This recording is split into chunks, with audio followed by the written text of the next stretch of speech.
말씀입니다. 창세기 5장 1절부터 32절 말씀입니다. 저희가 하나님의 말씀을 한 절씩 교독하신 후에 마지막 절은 다 함께 읽도록 하겠습니다. 이것은 아담의 계보를 적은 책이니라. 하나님이 사람을 창조하실 때에 하나님의 모양대로 지으시되 여자를 창조하셨고 그들이 창조되던 날에 하나님이 그들에게 복을 주시고 그들의 이름을 사람이라 일컬으셨더라. 아담은 130세에 자기의 모양 곧 자기의 형상과 같은 아들을 낳아 이름을 셋이라 하였고 800년을 지내며 자녀들을 낳았으며 그는 930세를 살고 죽었더라. 셋은 105세에 에노스를 낳았고 에노스를 낳은 후 807년을 지내며 자녀들을 낳았으며 그는 912세를 살고 죽었더라. 에노스는 90세에 게난을 낳았고 게난을 낳은 후 850년을 지내며 자녀들을 낳았으며 그는 905세를 살고 죽었더라.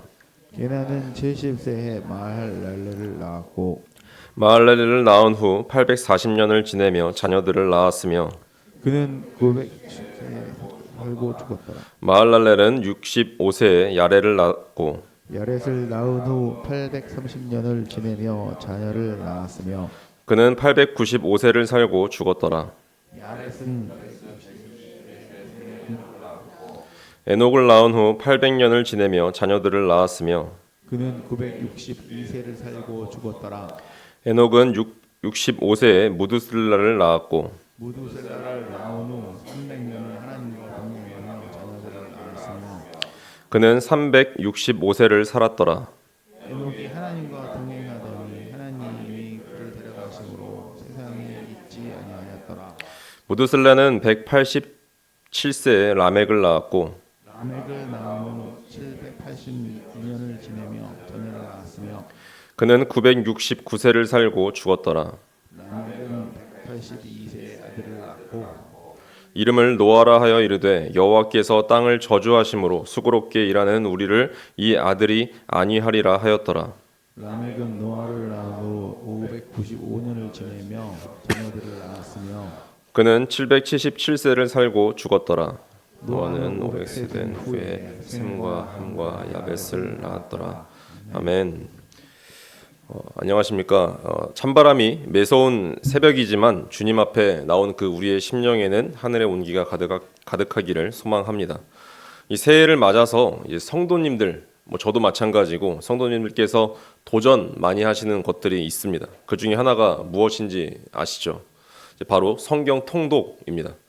근데 거기서 제일 힘든 게 이제 오늘 본문 말씀부터 이제 시작이 되는 것 같아요. 왜 그런지는 다들 아실 겁니다. 막 족보 나오고 막 계보 나오는 순간 이제 막 포기하기 시작하고 이제 그냥 읽지도 않고 그냥 넘어가는 그런 경우를 이제 저는 많이 경험을 했던 것 같습니다. 오늘 우리가 읽은 이 창세기 5장은 이 아담의 계보, 족보를 기록하고 있죠. 사실 아까 말씀드렸다시피 성경에서 읽기 힘든 말씀 중에 하나입니다. 막 이제 성경에 뒤로 가면 갈수록 이제 막 계속 나오기 때문에 그렇습니다. 이름도 생소한 인물들이 이제 줄줄이 나오고 누구를 낳고 몇 세를 살고 죽었더라라는 말이 이제 기계처럼 반복되고 있기 때문에 그렇습니다. 하지만 이 지루해 보이는 이 명단 속에는 인생의 가장 이제 깊은 이 실존적인 이제 질문과 그에 대한 해답이 숨겨져 있다라는 사실을 우리는 알고 있습니다. 왜냐하면 우리가 쓰는 이제 동행이라는 단어를 한번 떠올려 보십시오. 요즘 시대는 이제 함께 있어도 외로운 시대라고 합니다. 이제 카페에 앉아 있는 연인들, 가족들, 친구들을 보면 이제 집에서도 많이 볼 수 있는 광경인데 몸은 마주 보고 있지만 이제 눈은 각자의 스마트폰을 향해 있기 때문에 그렇습니다. 같은 공간에 있지만 동행하는 것은 아니죠. 그렇다면 저는 이제 질문을 계속 해보게 되는 것 같습니다. 진정한 동행이란 무엇일까? 어느 노시인의 글에서 이런 글귀를 읽었습니다. 이 동행이란 상대방의 보폭에 내 걸음을 맞추는 것이 아니라 상대방의 마음이 머무는 곳에 내 마음을 함께 두는 것이다 라고 말이죠. 오늘 본문에 등장하는 이 에녹은 바로 그 마음의 동행을 300년 동안 실천했던 사람이라는 사실은 우리는 그냥 너무나 이제 기독교인이라면 잘 알고 있는 이제 사실입니다.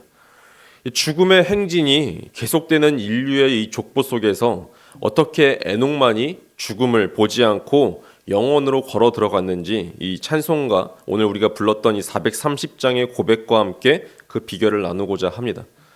이 창세기 5장을 찬찬히 이제 묵상해 보면 이제 아담부터 시작해서 셋, 에노스, 게난, 마할랄렐, 야렛에 이르기까지 일정한 패턴이 반복됩니다. 살고 자녀를 낳고 죽었더라. 아무리 900년 넘게 장수를 했어도 그 끝은 예외 없이 다 죽었더라 말합니다. 이것은 이제 죄 아래 놓인 인간이 피할 수 없는 허무입니다. 이 죽음은요. 세상의 관점에서 보면 인생은 그렇게 정의를 하죠. 결국 죽음을 향해 달려가는 허망한 경주와 같다라고 세상은 이야기합니다. 그런데 이 어두운 죽음의 행진 속에 한 줄기 빛처럼 이 에녹이 등장합니다. 이 에녹의 인생은 죽었더라라고 끝나지 않고 있어요. 이제 살았더라라고 끝이 나고 이제 또한 이어서 데려가셨더라라고 끝납니다. 그 비결은 무엇입니까? 우리가 부른 찬송가 430장 1절은 이렇게 노래합니다. 주와 같이 길 가는 것 즐거운 일 아닌가. 우리 주님 걸어가신 발자취를 밟겠네 라고 고백하고 있죠. 에녹에게 신앙은 무엇이었을까요? 계속 묵상해봤던 것 같습니다. 에녹에게 신앙은 무엇이었을까? 무거운 짐이 아니었을 겁니다. 하나님과 함께 걷는 것이 더 즐거운 일이었습니다. 다른 이들이 땅의 것을 쌓고 더 오래 살기 위해서 애쓰고 결국 죽음의 공포 앞에 무릎을 꿇을 때 에녹은 하나님과 대화하는 즐거움에 빠져 있었던 것은 아닐까요? 우리의 신앙은 즐거운 일입니까? 아니면 고역입니까? 에녹처럼 하나님과 이 걷는 것 자체가 목적이 될 때 비로소 우리는 죽음의 허물을 이기는 이 생명의 에너지를 얻게 되는 것을 경험하게 됩니다. 오늘 본문 21절과 22절을 보면 이 에녹의 삶에 큰 변화가 일어난 시점이 나옵니다.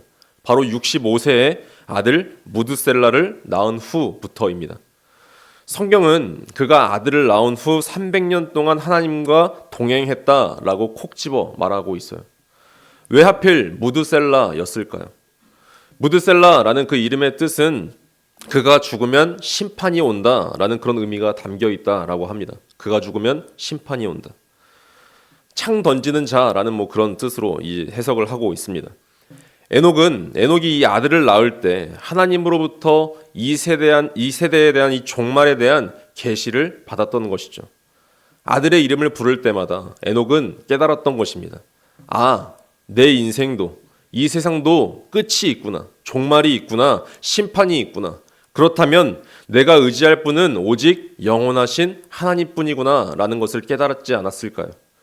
이 절박한 깨달음이 그를 동행의 길로 인도했습니다. 찬송가 2절의 가사는 이 에녹의 결단을 그대로 보여주는 것 같았습니다.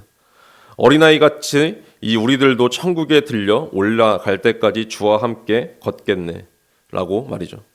에녹은 어린아이처럼 하나님을 전적으로 의지했습니다. 300년이라는 세월은 뭐 우리가 감히 상상할 수도 없는 숫자가 이 300년이 아닙니까? 이 300년이라는 세월은 결코 짧은 시간이 아닙니다. 그 시간 동안 에녹의 삶에도 분명히 폭풍우가 쳤겠죠. 자녀도 아플 수도 있었고 이웃과의 갈등이 당연히 있을 수도 있었고 삶의 무게가 어깨를 짓누를 수도 있었습니다. 하지만 에녹은 어린아이가 아빠 손을 놓지 않듯이 주님의 손을 잡았습니다.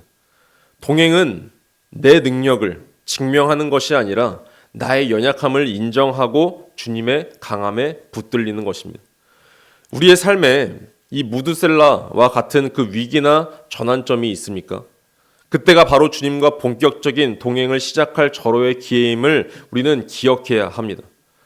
그래서 우리는 여기서 종교 생활과 동행을 반드시 구분해야 하죠. 많은 그리스도인들이 저를 포함해서 의무감으로 예배를 드리고 형식적으로 기도할 때가 너무나 많습니다. 하지만 그 마음의 중심에 하나님과의 친밀함이 없다면 그것은 메마른 종교생활일 뿐이라는 사실은 우리는 너무나 잘 알고 있습니다. 하나님은 우리에게 무엇을 해오라 라고 시키는 고용주가 아니시라 우리와 함께 걷자라고 말씀하시는 아버지라는 사실을 우리는 매 순간 잊을 때가 너무나 많은 것 같아요. 에녹은 하나님과 무려 300년 동안 수다를 떨다 살았습니다. 아침에 일어나서 주님, 오늘 날씨가 참 좋지 않습니까? 라고 인사를 했을 수도 있고, 또한 그가 살아가는 그 삶의 현장 일터에서 땀 흘릴 때 주님 너무 힘드네요. 힘을 주세요 라고 고백하지 않았을까요? 이 친밀함이 그냥 수다가 깊어지자 그의 환경이 어떠하든 상관이 없이 그곳은 천국이 되었습니다. 찬송가 3절은 이 신비를 이렇게 고백합니다. 꽃이 피는 들판이나 험한 골짜기라도 주가 인도하는 대로 주와 같이 가겠네. 에녹이 살던 시대도 오늘날처럼 악이 가득했습니다. 하지만 에녹에게는 그 험한 골짜기가 꽃이 피는 들판과 같았습니다. 왜냐하면 주님이 함께 계셨기 때문에 그렇죠. 우리는 자꾸 환경을 바꿔달라고 기도합니다. 이 고난만 없게 해주십시오. 이 사람만 없게 해주십시오. 하지만 진짜 복은 환경이 바뀌는 것이 아니라 어떤 환경에서도 주님과 동행하며 그분의 평안을 누리는 것이 아닐까요? 친밀함이 있으면 험한 골짜기라도 주님과 데이트하는 장소가 되죠. 에녹은 그렇게 일상의 모든 순간을 하나님의 임재로 채웠습니다. 본문에서 가장 오래 산 사람이 나옵니다. 969세를 산 무드셀라입니다. 인류 역사상 최고의 장수 기록입니다. 하지만 이 무드셀라의 기록 끝은 아시다시피 죽었더라입니다. 반면 무드셀라의 3분의 1 정도인 365세를 산 에녹은 죽음을 보지 않고 하나님 나라로 옮겨졌죠. 저는 이 말씀을 묵상하면서 저에게 충격적인 메시지를 주었습니다. 인생의 가치는 길이에 있지 않고 깊이에 있다라는 사실을 다시 한번 발견하게 된 것 같습니다. 하나님과 얼마나 깊은 동행을 했느냐가 인생의 성공 여부를 결정하는 것이 아닐까요? 365세라는 나이는 당시의 기준으로는 청년과 같았지만 하나님께서는 이 에녹과 너무나 친밀한 나머지 에녹아 그냥 이제 우리 집으로 가자라고 하고 데려가신 것이 아닐까라고 그냥 상상해 보게 되었습니다. 이 소망은 오늘날 우리에게도 동일하게 적용됩니다. 예수 그리스도께서 죽음을 이기시고 우리와 영원히 함께 하시겠다라는 그 약속이 있기 때문에 그렇습니다. 찬송가 4절은 우리의 마지막 소망을 이렇게 노래합니다. 한 걸음씩 한 걸음씩 주 예수와 함께 날마다 날마다 우리는 걷겠네. 이 찬송의 후렴구는 이 우리 신앙의 결론입니다. 그냥 찬송가의 후렴구가 우리의 신앙의 결론이죠. 한 걸음씩 한 걸음씩 주님과 함께 날마다 걷겠네라고 고백하는 것. 예전에 이제 하나님의 모략이라는 그런 책을 읽었습니다. 달라스 윌라드라는 굉장히 유명한 이제 기독교 학자가 쓴 책이시죠. 거기서 이런 말이 있더라고요. 노화에 대해서 이야기를 해주셨는데 노화는 잃는 과정이 아니라 얻는 과정이라고 이렇게 정의해 주셨습니다. 우리가 나이가 들어가는 것은 잃는 것이 아니라 얻는 과정이라고 이야기를 합니다. 물리적인 몸, 우리의 육체의 몸이 쇠할수록 영광의 몸이 가까우고 영적 실체가 더 풍부해지고 더 깊어진다라고 정의합니다. 나이가 들수록 우리는 분명 더 영광스러워져야 한다라고 정의하는 것을 보고 아, 진짜 노아가 그렇구나라는 것을 다시 한번 깨달았던 것 같습니다. 에녹의 이 300년 동안의 이 동행은 어느 날 갑자기 이루어진 도약이 아니죠. 오늘 한 걸음, 내일 한 걸음, 매 순간 주님을 의식하며 내디딘 이 발걸음이 모여서 300년이 된 것입니다. 우리도 마찬가지입니다. 거창한 업적을 내세울 필요가 없습니다. 그냥 오늘 아침 주님께 건네는 그 인사 한마디, 우리의 고난 중에 드리는 그 짧은 신음 섞인 기도 한마디가 바로 에녹이 걸었던 그 동행의 시작입니다. 말씀을 맺겠습니다. 에녹의 생애는 우리에게 단 한 가지의 질문을 던집니다. 나는 지금 누구와 걷고 있습니까? 세상은 우리에게 더 빨리 뛰라라고 재촉하죠. 더 높이 올라가서 이름을 남기라고 유혹합니다. 하지만 하나님의 족보는 계보는 우리에게 전혀 다른 가치를 보여주고 있습니다. 969년을 산 사람보다 365년을 하나님과 동행한 사람이 승리자라고 말합니다.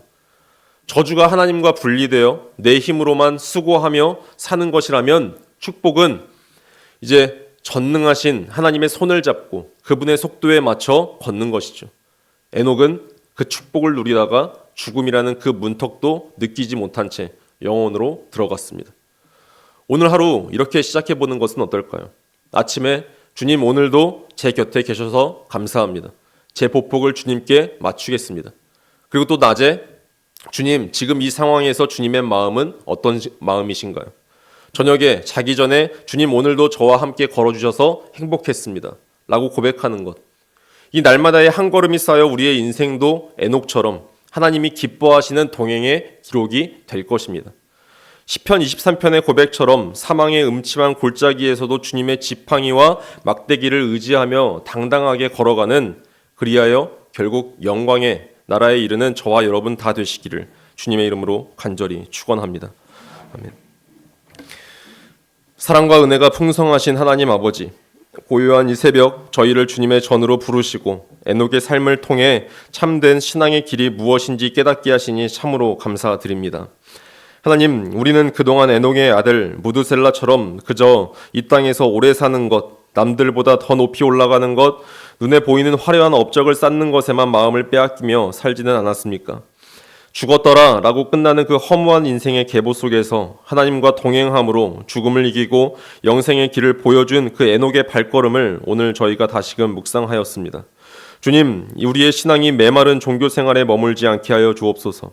의무감으로 드리는 예배가 아니라 주님을 사랑해서 드리는 예배가 되게 하시고 지식으로 하는 하나님이 아니라 내 삶의 세밀한 부분까지 대화하며 나누는 친밀한 아버지로 주님을 만나게 하옵소서. 한 걸음씩 주 예수와 함께 날마다 우리는 걷겠네. 우리가 부른 이 찬송의 고백처럼 오늘 이 성전을 나서는 순간부터 주님과 동행하는 연습을 시작하기를 간절히 원합니다. 기쁠 때만 주님을 찾는 것이 아니라 눈물 나는 고단의 골짜기에서도 지루하게 반복되는 일상의 현장에서도 내 손을 붙잡고 계신 주님을 의식하게 하여 주옵소서. 주님보다 앞서가지 않게 하여 주시고 주님의 복폭에 우리의 걸음을 맞추는 겸손함을 허락하여 주옵소서. 오늘 하루 우리 성도들의 가정과 일터를 지켜주시고 육신의 질병과 마음의 상처로 신음하는 자들에게 찾아가셔서 내와 너와 함께한다라는 그 위로의 음성을 들려 주옵소서. 에녹이 누렸던 그 동행의 기쁨이 오늘 우리의 삶에서도 꽃피어나기를 간절히 소망합니다. 우리의 영원자 동행자 되시는 주 예수 그리스도의 이름으로 기도드립니다. 아멘. 하늘의